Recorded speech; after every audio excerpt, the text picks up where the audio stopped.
let's see if this works. Oh yeah, look at there. There I am.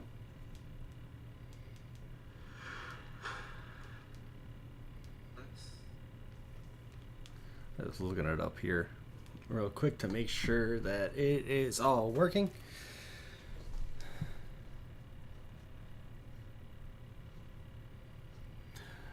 Yeah, I'm still trying to figure out some of these settings here.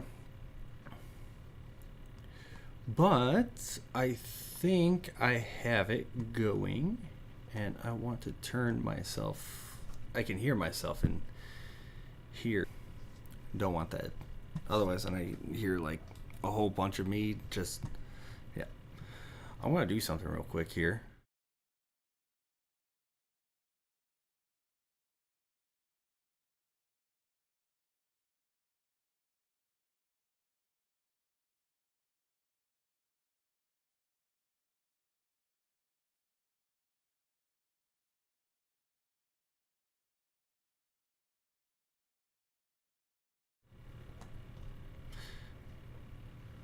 Yeah, I mean, I see it popping up on the YouTube thing. So, okay. Let's go ahead and get into this then. While everything is still, I guess, doing okay. So, welcome to our first, like, official. I know that I had just put up something like it was supposed to start at 6:30, and then I kind of figured out that the internet was too slow. So I had to run a direct wire out to my computer. So hopefully now everything will be kind of working a little bit better. As I do more of this stuff, I would like to, I'll be able to figure out, what settings kind of work. And if you see me glancing over this way, every so often, I am just making sure that like the audio is all set and I can we can hear everything that's going on. You know what? I am going to monitor myself in the audio. Man, I can already tell.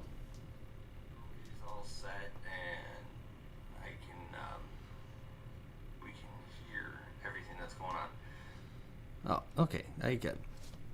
Alright. Welcome to Seasonal Stays and Campfire Days. Whew, this is tough. I have this slight delay. I'm going to go ahead and just turn that off. Like I had originally planned. Okay, yeah, again, sorry for the jumpiness in the video. I can see it on here as well that it is a little jumpy.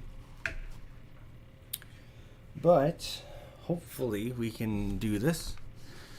So, welcome to Seasonal Stays and Campfire Days. I'm Josh. I am not at our camper. We are going there this weekend to go and get some more videos. And actually, there's a big event that's coming up. It's a homecoming dance where I will be the DJ for it. So that should be quite a bit of fun.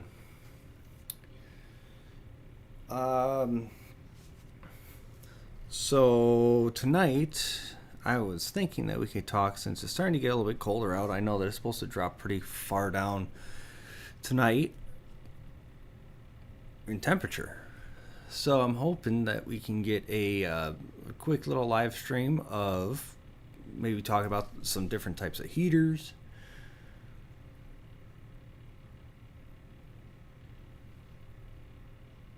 Yeah, I don't know.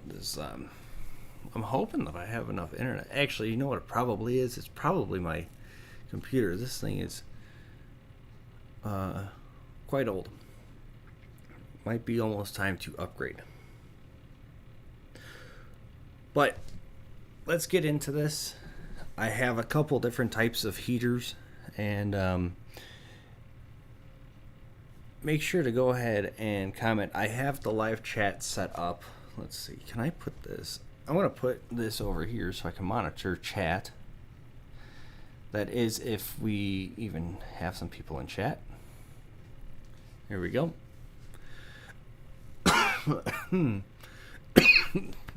Jeez.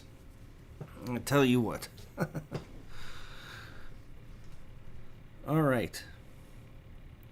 So we got some different heaters. It's supposed to start dropping in temperature. Well, at least up in the Midwest here, up in northern Midwest.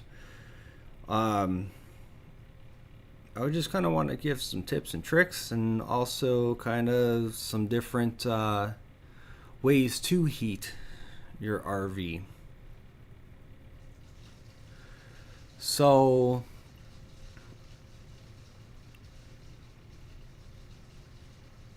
okay. Yeah, I know. Yeah, please bear with me. I'm still learning all this software and stuff. It's pretty straightforward, but it's definitely something that you got to get used to.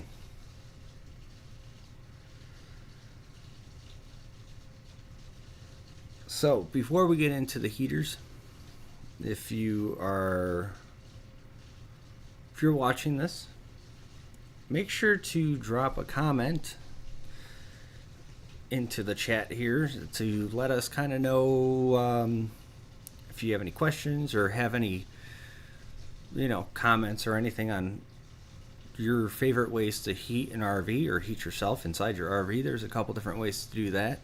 I do have another video that is all about heaters. It's one of the first ones on the channel. So make sure to give this video a like too. Remember, this is our first one, so hopefully everything kind of goes somewhat smoothly. I'm hoping. So here we go. Our number one way to go ahead and heat our campers when it starts getting colder out, it's going to be the furnace. Now, most campers come with a furnace. I know that there's a couple of them that really don't, and it's kind of weird. But those are usually the really small ones. Like with ours, we have a pretty decent sized furnace, and that runs off propane.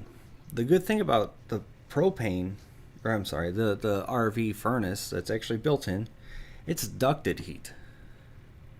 And having ducted heat, depending on what you have, I mean, if you got like a fifth wheel, and actually, let's see, I'm going to try something here. It's probably going to pop up. Actually, I can do this before. Yeah, see, I have it popping up on this screen over here. I want it to pop up over here.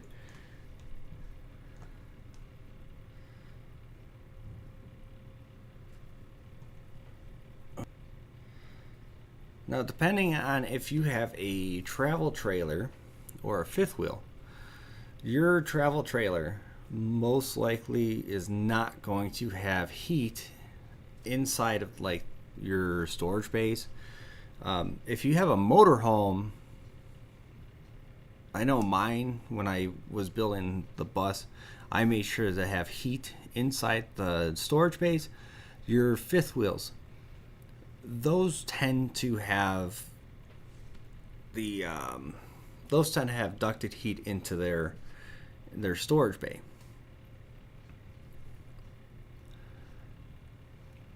Let's see. Now this is good for, it's good for all weather camping. It's also good for boondocking because it runs off of your 12 volt battery. So technically you don't have to be plugged in for this to work. As long as you got propane and battery power, you pretty much got your furnace. Now I will say though, your thermostat, oh wait, no, that does run off at 12 volts. I was looking at a couple different things, and let me know in the comments if this is something that you want me to actually look into, because I've done a lot of research on putting in like one of those Nest thermostats into a RV. I've seen a couple people do it before.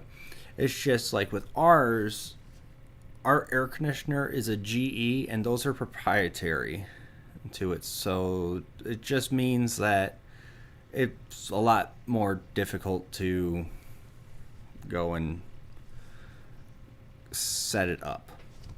But I've seen ways to do it, and I'm hoping that we can do that. So make sure to comment, say yes in the comments if you want me to go ahead and do a video on that. I will do my best to go and get it done. But so your RV, your furnace, they tend to be pretty quiet. They exhaust out to the outside with the propane, so you're not actually getting any what do you call it? You're not getting any humidity into your RV. It's a nice dry heat, and humidity kills RVs. They get into the walls and you start getting mold, and then it's not a good thing that happens. So that's going to be the RV furnaces. Remember, if you got any questions about it, if I didn't cover something or you want me to go and clarify something, put it in the comments. I have the comments up right here, so hopefully I'll see it and I'll go ahead and get to it. Okay, so while we're talking about like the thermostats, instead of running propane, because sometimes maybe you just don't want to use propane, because that's one of the cons to running your furnace, is that it just uses a ton of propane. Now, with the furnace, we've actually had our furnace running for the past, what was it? We went up to the camper for about a week. It was our wedding, and we actually had our wedding at the campground that we stay at. So it got kind of cold, down to like 40 degrees or so, and we actually had our furnace running, and I think we only used about 25 pounds of propane, and that's every night. But I mean, 25 pounds of propane is quite a bit. So if you don't want to use your propane, especially when it's only 40 degrees, there are such things as heat pumps. Now I'm going to go and try to pull up. Let's see. I just replaced, not in my RV, not in my travel trailer, but I just went and replaced a GE RV heat pump. Or it was an air conditioner that we turned into a heat pump. Give me a minute. I'm trying to pull everything up without completely overloading everything, because that would be great if I don't lose this stream again, like how I did in the last one.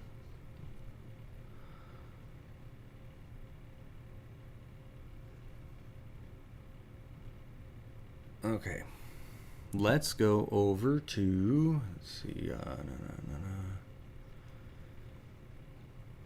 okay, let's go over to this screen here.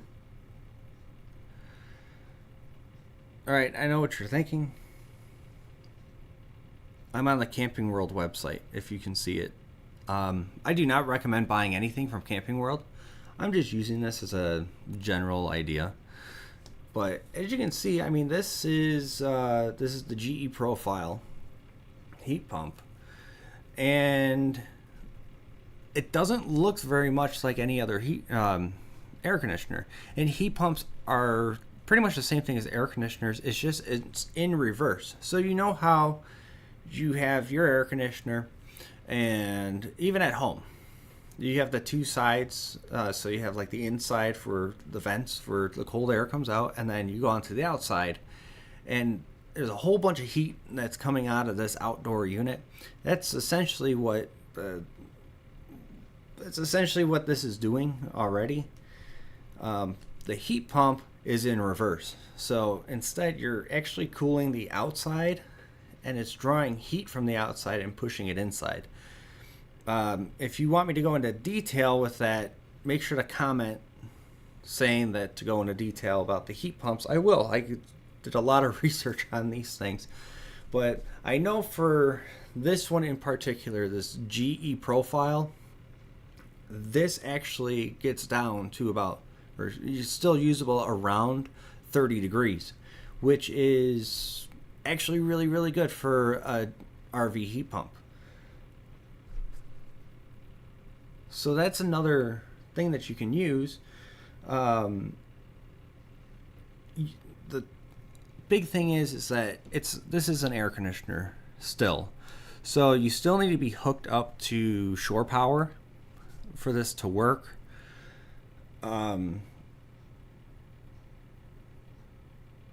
It's better to use than just, like, let's say, just using your propane for heat the whole time. Definitely don't want to use up more propane than what's needed.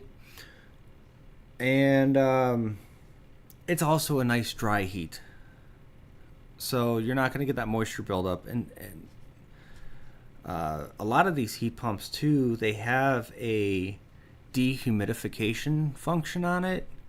I know that they have that for like the mini splits and stuff that I have seen for like residential.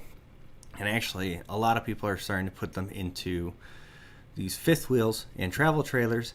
And the crazy thing too about that is that RV manufacturers are kind of starting to go that route. But that's a heat pump. So basically, we got the furnace and the heat pump. Those are two big things that most people want to go with. So let's say you don't have a heat pump, but you want to use electric. That's us. Like, a lot of times I would like to use electric because then we're not using up the propane. You can use electric heaters, like the standalone types of space heaters. You can use those. And a lot of RV manufacturers are putting in fireplaces now. And these fireplaces will give a lot of heat. The only drawback to using electric heat like this, just like with the heat pump, you need to be plugged into shore power for it to work. And you have to remember, heat pumps are actually pretty efficient. Like, this is going to sound crazy, but you can look it up at some point too. They're up to 400% efficient, which means for every like unit of power that you put into it, you get like 4 times the heat.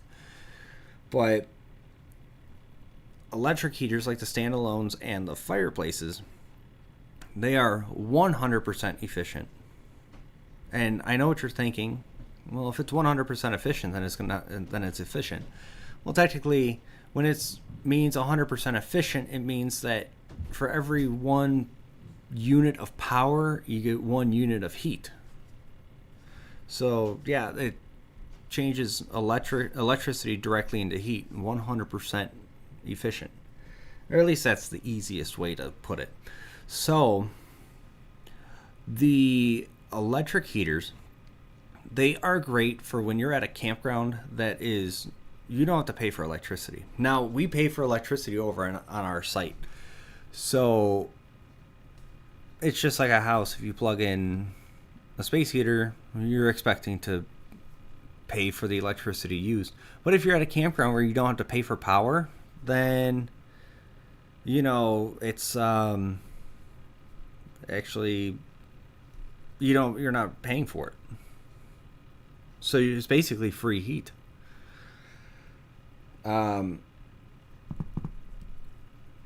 only the problem with these electric heaters though too. So let's say that you have a 30 amp camper. Your 30 amp camper, you have to be mindful of how much power you're using. The heater that I use in our camper it pulls 1500 watts. That's like one circuit. So running that on like a 30 amp outlet, you're already using half of your power for just the heater and nothing else. So that's kind of the only thing that's the drawback with that. 50 amps, you really don't have to worry about it too much, because technically a 50 amp is 100 amps available to you. And if you want to look at that, I'm going to try and do this without overloading everything. Hold on. Because I want to pull up that video real quick so I can kind of show which one I am talking about.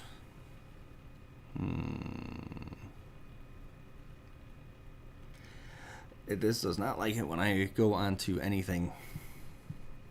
I need to get a new laptop.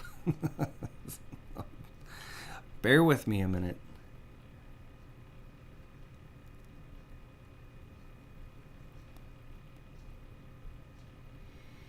Do you guys have any questions for me so far? I have no idea how many people are on here.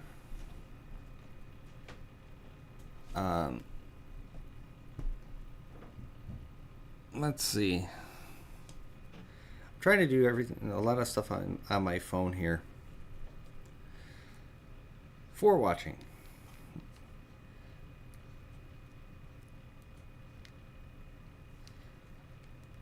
I have to message Jen. Not yet. Okay. I am not in the right place. Of course I'm not. I might be. I am not. Of course I'm not. Either way, so if you go on ours, our channel here,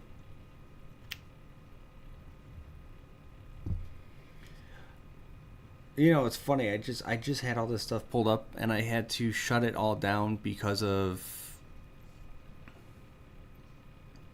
my computer's not fast enough. Let's see. Here we go. 30 or 50 amps. What's the difference?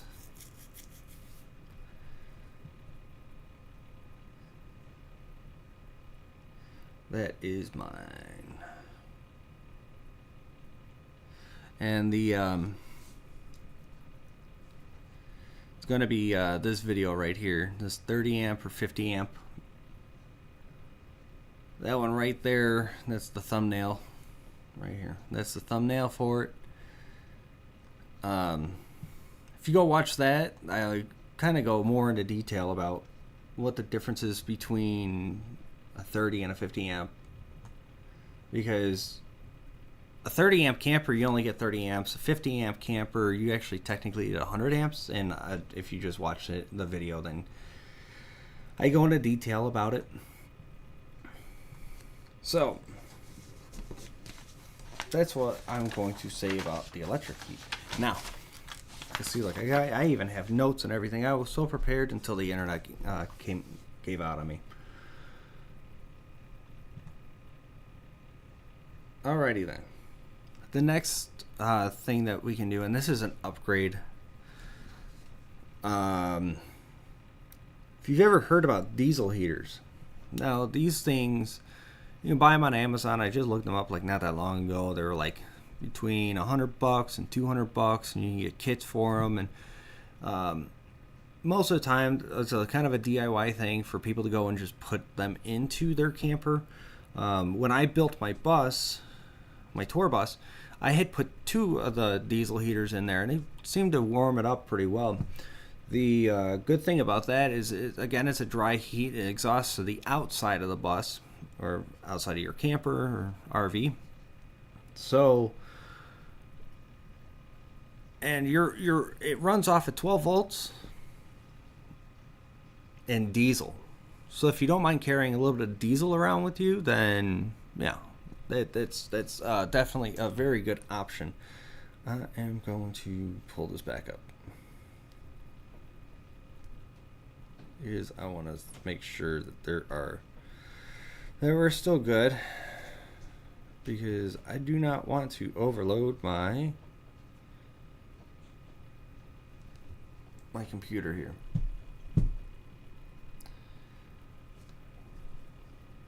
Hey, Ryan, I see you.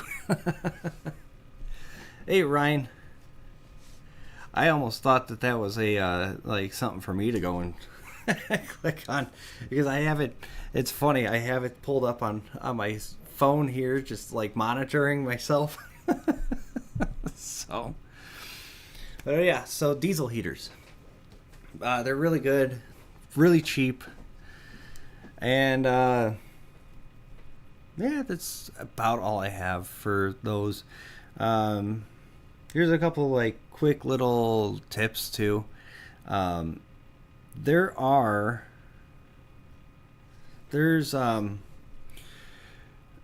oh man, now I'm drawing a blank. See, look, I don't have it on my notes.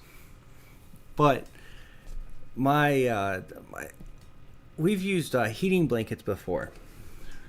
Again, electric, but if you're not trying to heat your entire RV, like our RV is 40 feet long, and there's a lot of open space in there, so you kind of, if you want to try and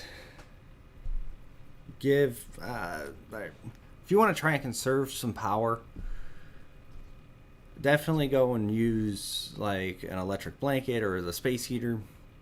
Electric blanket's really nice, especially on those really cold nights. And you put it underneath your comforter or underneath your sheets. It's just, then you get into a nice warm bed. You're all nice and cozy, and it's a good time then. So since that's pretty much all I wanted to talk about with doing this. Oh, look, it even pops it up on there. The chat. Hey, Ryan, thanks for thanks for letting me find out about this with you. It's I had it all pulled up over here, and I didn't even know that this software that I am using actually pulls up the chats and everything up here. So technically, I'm gonna go and shut this off.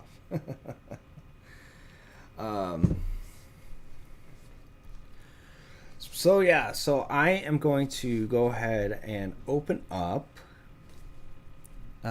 in the chat.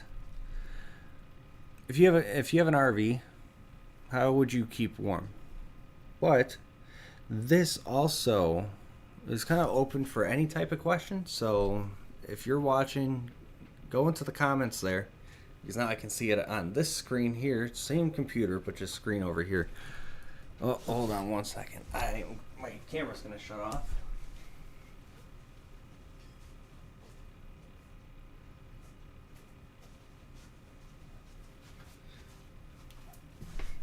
Because of course it is. Yes, Ryan, we will slowly build up the algorithm. Yes, we definitely will. How's the hey Ryan, how does the stream look? Is it a little bit jumpy, or is it does the audio sound pretty good? What do you think? Let me know so that way I can make adjustments. I know that this software that I have is saying that I am overloading my encoder, and I have no idea what that means. This is the first time I'm actually hearing about it, so either way. But so are there any general RV questions or anything that are out there that you have?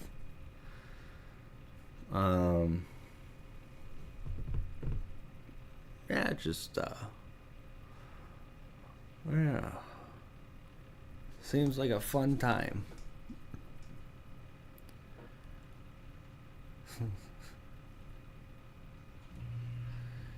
Should I go plug my channel? I think so. Let's see.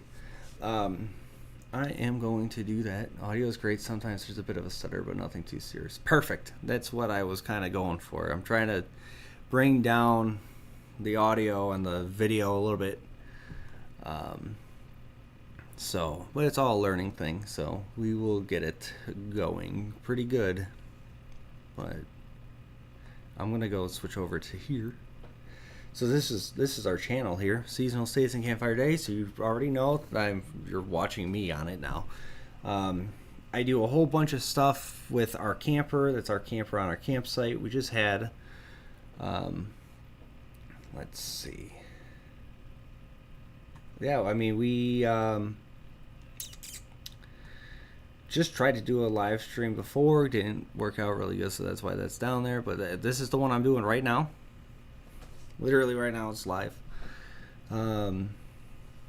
We just put a deck on our site. It's been a long time coming, and we've been working really hard on it. Hopefully hopefully I can get another video out, but I think that's probably going to be a next year thing because our campground is closing down.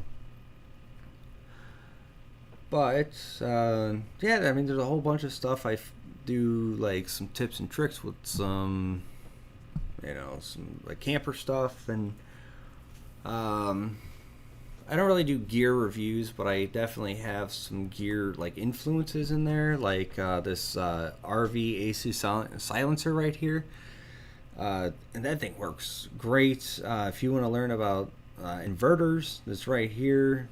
If you just got a camper or an RV, I mean, I show you how to sanitize your water system, and how to clean your water heater, which hopefully you don't have to clean your water heater right away. That would not really be good. I got even some stuff about like these cheap DIY camper stabilizers that I built. I mean, why pay hundreds of dollars for things when you can go to Home Depot or any of your big box stores and spend $30, and now it's like, way nicer. But yeah, so I think what I am going to do is I am going to wrap this up for now. I think I've been going for quite a bit of time now. And let's switch back on over to, where's my mouse? There it is. I found my mouse. There's me.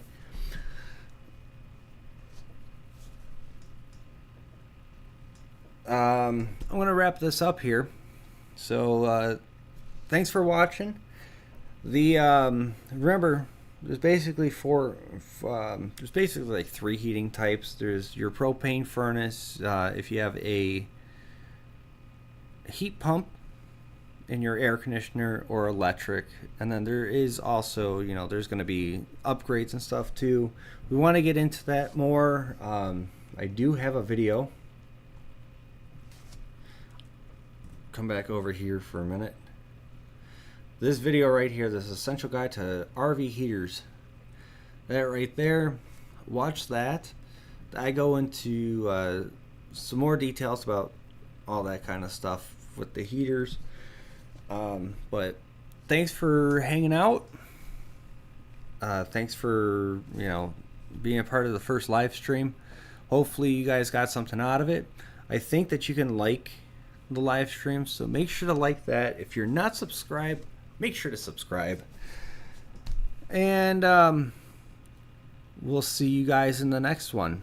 I'll be doing a lot more videos coming up. We've been super busy, but I'm going to go ahead and start making those videos again. And I'm going to go and try and do some more of these live streams and kind of work some bugs out here. So thanks again for watching. We'll catch you in the next one.